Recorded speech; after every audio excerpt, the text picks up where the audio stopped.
Papa, pwede ba ako doon?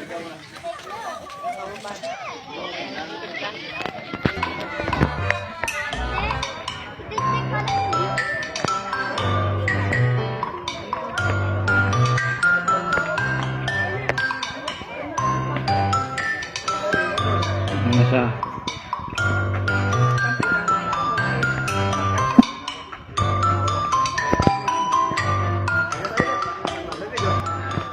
Ano nakita mo doon? Nakita ko doon ang dambana itinatayo ni Ferdinand Marcos noong April 1966.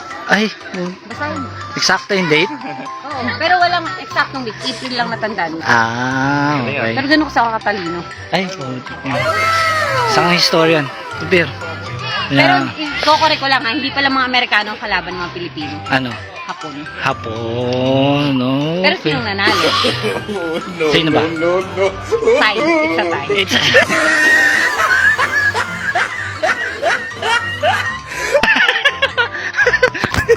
Ano nangyari sa World War?